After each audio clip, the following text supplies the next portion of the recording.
She said goodnight. The next morning, she was gone. Her towel was still damp, her bed neatly made, but Jennifer Kesse had vanished. Hours later, her car turned up a mile away.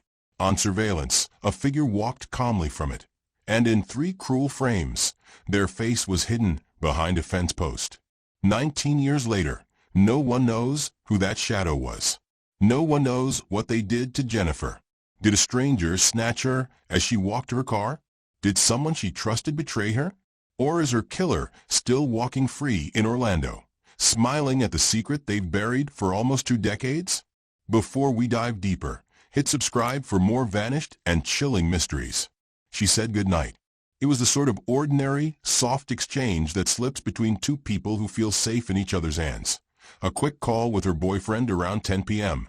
The routines of a young woman in her mid-20s winding down after a long day. Jennifer Kesse had returned from a weekend away, slept over at her boyfriend's place, then driven straight to work the next morning. She was a finance manager, fast with numbers, proud of the condominium she just bought.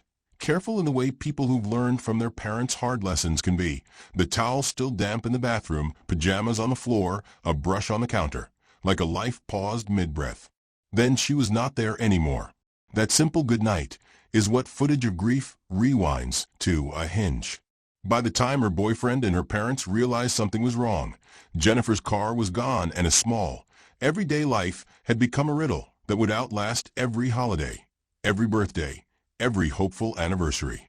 The ordinary things left behind inside her condo, phone chargers, hair tools, a damp towel, made the lack of violent markers inside the home more bewildering. Whoever took her, or whatever took her, left the apartment nearly intact. That detail is why every theory that followed carries the weight of 2 realities at once. The hope that she might be alive somewhere, and the fear that something else, worse, had happened in a place that had seemed safe enough.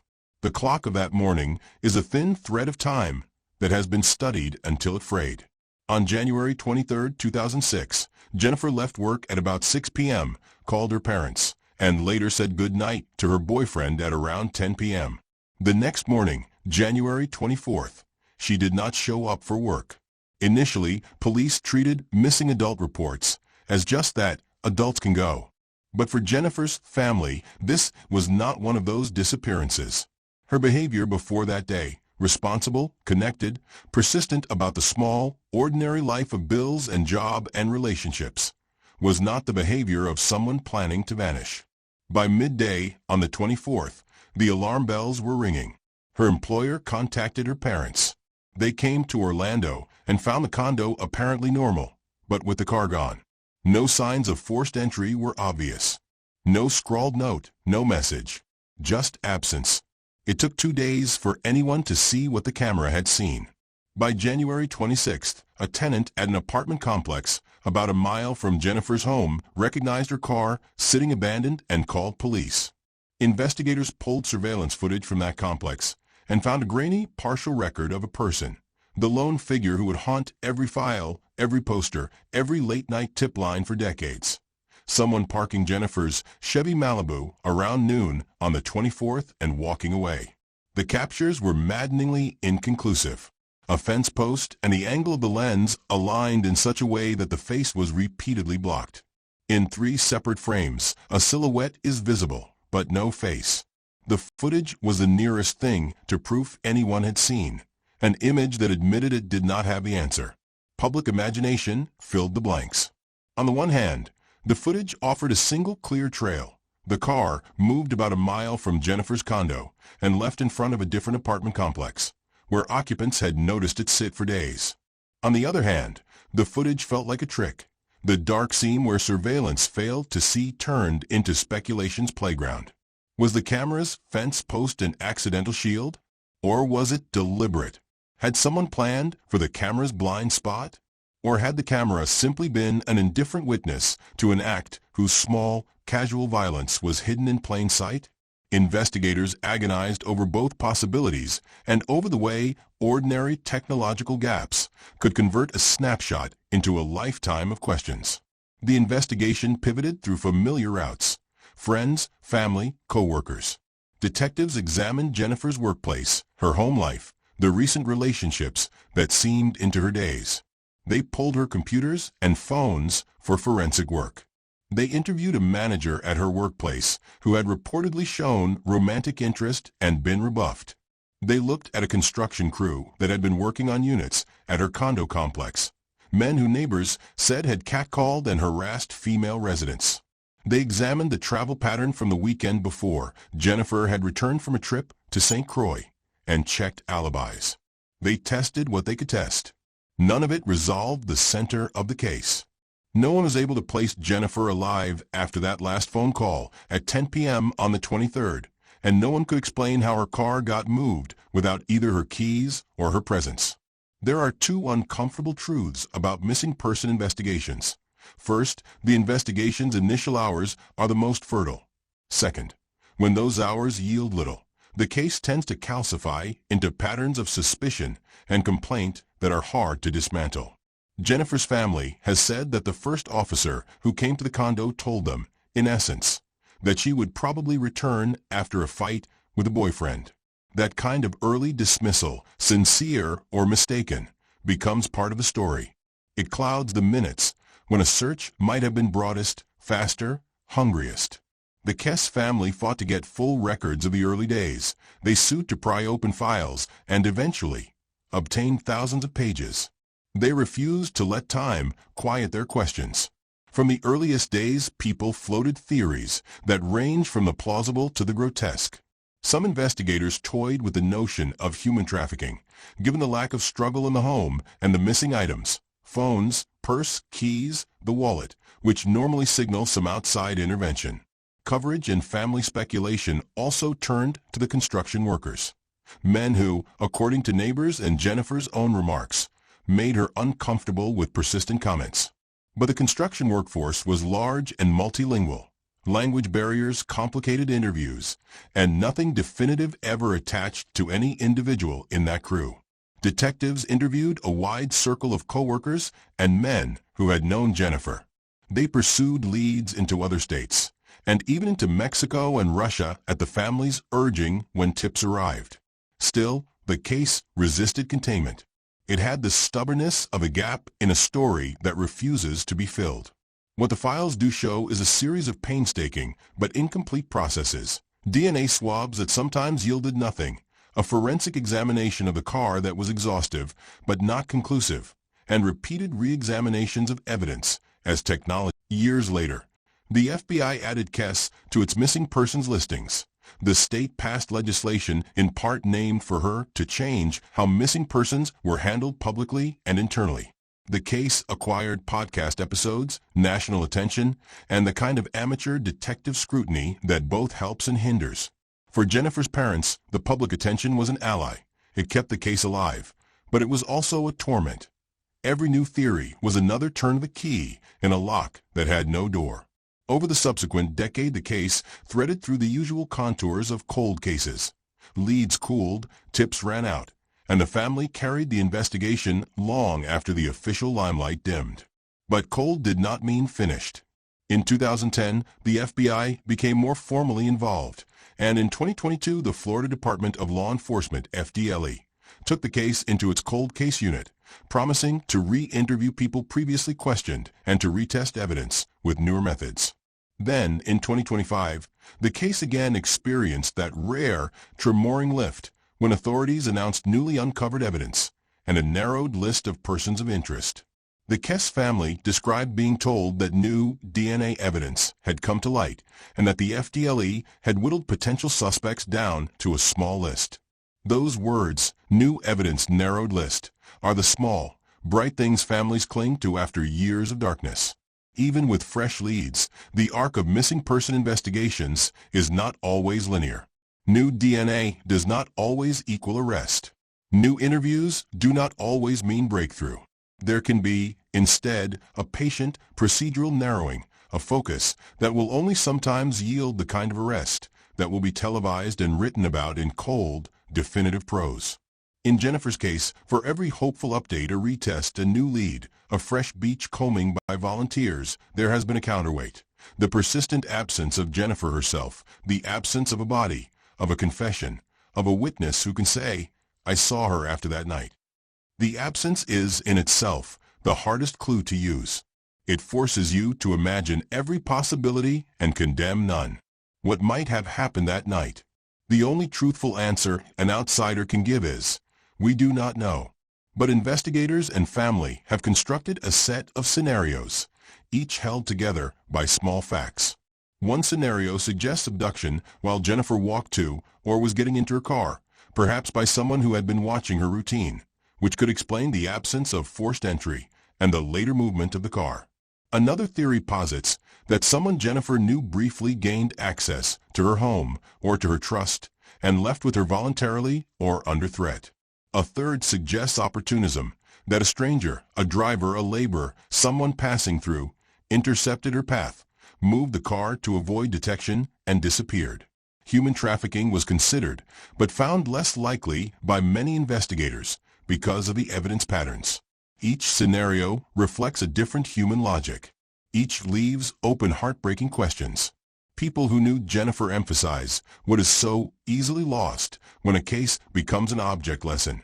She was not a plot device. She was a person who loved her family and worked hard and had dreams. Articles and podcasts that retell her disappearance often pause to say the same thing. She was bright, confident, and loved. Her parents, Drew and Joyce Kesse, have not accepted comfortable endings. They petitioned the system, sued to obtain records, hired private investigators, and turned to social media and podcasts to keep her name in circulation. The emotional work of that persistence, an almost vocational refusal to let her become merely a file, is a story in itself. It is a labor that has stretched decades, involving private investigators and volunteers, and has cost the family emotionally and financially. Yet the point of these efforts is clear. They want evidence, not closure by assumption. The car offers its own stubborn whispers. When police examined it, there were marks and traces that some interpreted as signs of a struggle on the hood, smears or abrasions suggesting that someone might have been on the front of the vehicle. Those images, released in later years, hardened existing fears and invited fresh scrutiny. For victims, a scratch on a car is not an incidental detail. It becomes a ledger of the body's last moves. For investigators, the pattern of marks is a matter of forensics. What angle, what pressure, what biology might be contained there? Advances in DNA technology have a habit of reopening such questions. Something once invisible becomes visible with improved kits and methods. That is what lends a cautious optimism to the FDLE's more recent work. Old evidence can become new. And yet, even as agencies retest and revisit, the emotional landscape remains raw. The grief of a missing child is different from the finality of a death. You live in the stretch between hope and horror, which is an excruciating place to inhabit. Jennifer's parents keep searching not only because they desire facts, but because the presence of the unknown prevents mourning in a way that puts a life on pause. To live beside a missing person is to hold two contradictory truths, an acceptance of likely harm and an unshakable hope that the door will open and that the explanation will be mundane and merciful. That ambiguity is a cruelty unique to disappearances. Over the years, countless strangers have shown up at memorials, at anniversaries, handing flyers and saying that they remember seeing something or that they have a cousin who knows a guy. Some leads are real. They send investigators down roads that yield DNA or cell phone pings or witnesses who suddenly recall a car. Many do not lead anywhere. The family's persistence in crowdsourcing the search, launching GoFundMe pages, hiring private investigators, pursuing lawsuits for records, has been part survival and part strategy. They have had to become investigators in a way no parent ever expects to be. The public narrative, podcasts and articles, flickers of media attention, has trailed the family's work rather than led it. If you read the files, you will find a map of human frailty, pieces of surveillance, witness statements that contradict one another, phone records, and lists of items missing from a condo. 2 cell phones, an iPod, keys, her purse. You will also find the bureaucratic tedium of redacted pages and procedural memos. The contrast between the administrative record and the human story is stark. One is coldly procedural. The other is incandescent with loss. Investigators will tell you they follow leads where they go. Sometimes leads lead to nothing. Sometimes a life can be traced into a bright, final point. More often, with disappearances, you trace a life into a blank. That blank is the hard center of this story. What makes this case so deeply unsettling is how ordinary it is in its small particulars. A towel left on the floor, a missing purse, a short phone call that becomes the last recorded voice. Those ordinary things are the scaffolding of trust that people rely upon in daily life, and when they are upended, the effect is to make the world feel brittle. It could be anyone, in any street, in any city. That normalcy is why the case has continued to grip. It suggests vulnerability can be quiet and unremarkable, and the capacity for harm can be hidden behind anonymity. For anyone who has ever locked an apartment door and walked into the day, the idea that someone stepped outside and never returned is an electrical shock. There are signs of progress, however incremental. The FDLE's retesting and new interviews show that cold does not mean dead. In 2025, when investigators said they had narrowed a list of persons of interest and were working with new DNA evidence, it was proof that the case had not been consigned to history. That kind of statement is not an announcement of victory, but it is the far scarcer currency of long investigations, the promise that someone is still listening. For Jennifer's family, every such utterance must be viewed with both gratitude and guarded skepticism. Gratitude, because attention is the oxygen of an investigation. Skepticism, because attention without action is hollow. So what happened to Jennifer Kesse? We do not have an unambiguous answer. We have a patchwork, last phone calls, and a missing car, grainy surveillance footage that shows a person of interest but not their face, an apartment with traces of a mundane departure but no clear sign of a struggle, decades of dogged searching by a family unwilling to let the story be reduced to a rumor. We have a law enforcement ledger that insists the case remains open and active, and we have a human ledger, a father who will not stop looking, parents who have refashioned their grief into relentless pursuit. The truth, when it comes, may absolve none of the discomfort of the waiting. It will be a conclusion, finally, and in that sense it will be a mercy. Until that truth is revealed, the story of Jennifer Kesse remains an example of how ordinary lives can become extraordinary tragedies through the absence of explanation. It is a story of a family that turned sorrow into action, of investigators who refuse to shelve a case, and of a system that has learned and reformed because of the heartbreak that followed one woman's disappearance. The public records and the new leads hint that the arc of this story is not over. For anyone who reads this and remembers a detail they did not think mattered, the message is simple: speak up. For Jennifer's parents, for now, the work continues. Calls are returned, tips are chased, evidence is retested, and flyers still hang in windows. Hope in a missing person case is stubborn and strange. It is both prayer and inquiry, insistence and grief, and it endures because people who loved Jennifer refuse to let her name evaporate into silence. If you walk through the shadow of this case, what will linger is not just the chilling question of where Jennifer went, but the image of a life interrupted. Hairbrush on a counter, a wet towel, the last goodnight caught somewhere between two voices. Those small quotidian truths are what make the gap unbearable and what make the search urgent. In the end, the story is still waiting for its final paragraph. The Kesse family, the FDLE, and the many people who have never stopped looking keep writing it, line by line, hoping that one day the story will resolve itself into an answer that they can hold, grieve, and perhaps finally lay down. The story of Jennifer Kesse does not let go. For her family, the days after her disappearance were like a body blow, one that kept repeating. Every hour deepened the horror. Her parents drove through Orlando neighborhoods, handing out flyers, shouting her name into the wind. Volunteers combed the streets, canals, wooded patches near her condo, and highways. Helicopters scoured the skies. Dogs traced faint scents, but nothing that led to Jennifer. It was as though the ground had swallowed her whole. The discovery of her car, abandoned just 1 mile from her home, was supposed to be the breakthrough. It was the first tangible link, the first real clue. Yet it turned into another cruel twist. Inside, the car appeared wiped down, eerily sterile. Detectives noted what seemed like smudges or imprints on the hood, marks that could suggest a struggle, maybe even that someone had been pushed down or tried to climb across the surface. But DNA swabs yielded almost nothing of value. Whoever abandoned that car had either been incredibly lucky or terrifyingly careful. Then came the footage.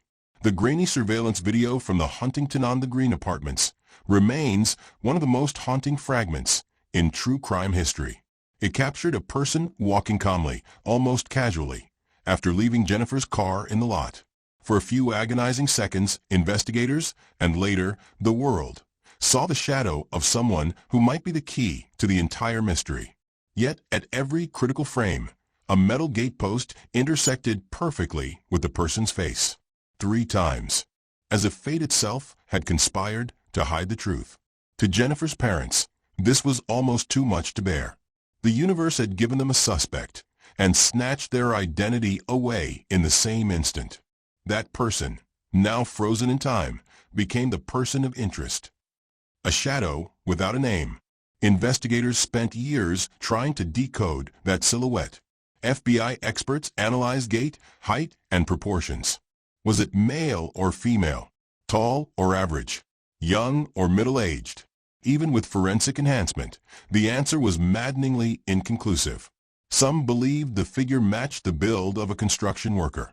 Others thought it might have been a coworker. Still others believed it was a stranger, a predator hiding in plain sight. The possibilities splintered the investigation. One avenue of suspicion focused heavily on the workers renovating Jennifer's condo complex. She had told her family she felt uneasy around them, that their stares and crude remarks made her uncomfortable. Did one of them follow her? Did someone learn her schedule, waiting for the precise moment to strike? The second possibility pointed to someone closer, maybe a colleague, someone infatuated, someone she had rejected. Investigators discovered that a manager at her workplace had shown unwanted romantic interest. Though he denied involvement, his alibi was checked. He was cleared. The third theory, the most chilling, was that Jennifer was abducted by a complete stranger, a predator who crossed her path in the worst possible moment. That theory grew stronger as time passed because there was no digital trail, no financial activity, no sign that she had gone willingly. Her phone, keys, and purse were missing. The assumption was chillingly simple. Whoever took Jennifer also took those items, either to control her or to remove evidence. For the Kesse family, the years turned into a war of attrition. They battled not only their own grief, but also the slow machinery of law enforcement. At times, they felt ignored, dismissed, or outright stonewalled. The first responding officer had told them Jennifer might have just had a fight with her boyfriend and would come back. That early misstep still burns in their memory. In missing persons cases, every wasted hour is a window slammed shut. Refusing to let their daughter's case fade into silence, Drew and Joyce Kesse sued the Orlando Police Department. After years of legal struggle, they finally gained access to over 16,000 pages of case files, photographs, videos, and interview transcripts. What they found was a mixture of diligence and missed opportunities, evidence collected but never fully tested, interviews conducted but never followed up, tips that were logged and allowed to wither. It was like staring into the abyss of bureaucracy. And yet, they hired private investigators. They funded billboards. They spoke to media outlets. They created websites and social media campaigns. They kept Jennifer's face alive, knowing that one spark, one witness, could change everything. Years bled into decades. Jennifer's friends got married, had children, moved across the country. Her condo was resold. The world kept turning, but for the Kesse family, time was frozen in January 2006. Then, in 2022, the Florida Department of Law Enforcement announced it was taking over the case. To outsiders, this felt like yet another bureaucratic shuffle. But to the Kesse family, it was hope. Fresh eyes, new technology, better resources. And in 2025, that hope seemed to flicker into something more tangible. Investigators revealed they had uncovered new DNA evidence. More importantly, they announced that the list of persons of interest had been narrowed. After nearly 2 decades, the wide-open field of suspects was shrinking. But who was on that list? Authorities refused to say. Not yet. To the public, this was maddening. To the Kesse family, it was both a blessing and a torment. After 19 long years, were they finally close to the truth? Or was this another cruel tease? Another false dawn? The truth is that the Jennifer Kesse case remains one of America's most haunting mysteries, not just because it is unsolved, but because of what it represents. The terrifying idea that someone could vanish in the space between heartbeats, in the gap between good night and good morning. The final hours of Jennifer's life, or at least the final hours we know, remain frozen in ordinary details. The damp towel, the neat condo, the call to her boyfriend. Nothing about those hours foreshadowed a horror that would ripple for decades. That is what makes her story chilling. It isn't sensational. It isn't cinematic. It's brutally ordinary. She could have been walking to her car, coffee in hand, ready to drive to work. She could have been intercepted just feet from safety. Perhaps someone forced her into another vehicle. Perhaps she never even made it out of her doorway. What happened next is silence. The person who parked her car and vanished behind a fence post has kept that silence for nearly 20 years. Whether through fear, cunning, or death, they have withheld the answer. And so the story continues to dangle on a razor's edge. Was Jennifer killed that morning? Her body hidden in a place so ordinary no one has thought to look? Was she trafficked, smuggled across state lines, swallowed into an underworld that rarely spits its victims back out? Or is her killer still walking free in Orlando? Perhaps even someone who still drives past the Huntington-on-the-Green apartments, remembering the day he walked calmly into a camera's blind spot? For her family, these questions are the nightmare that never ends. Every birthday, every holiday, they set a chair for Jennifer in their hearts. Every year, they look to the news, waiting for the headline that will finally end the story. But until then, they remain caught in that endless loop of absence. The wet towel, the neat bed, the last good night, and the shadow of a figure, forever walking away from a parked car, face hidden, secrets intact. Jennifer Kesse's disappearance is more than an unsolved case. It is a haunting reminder that evil does not always roar. Sometimes it whispers. Sometimes it moves in silence. Sometimes it hides behind a fence post and smiles at its own luck. And the most chilling part? That person could be anywhere, watching, waiting, carrying a secret that has outlasted 19 years of searching.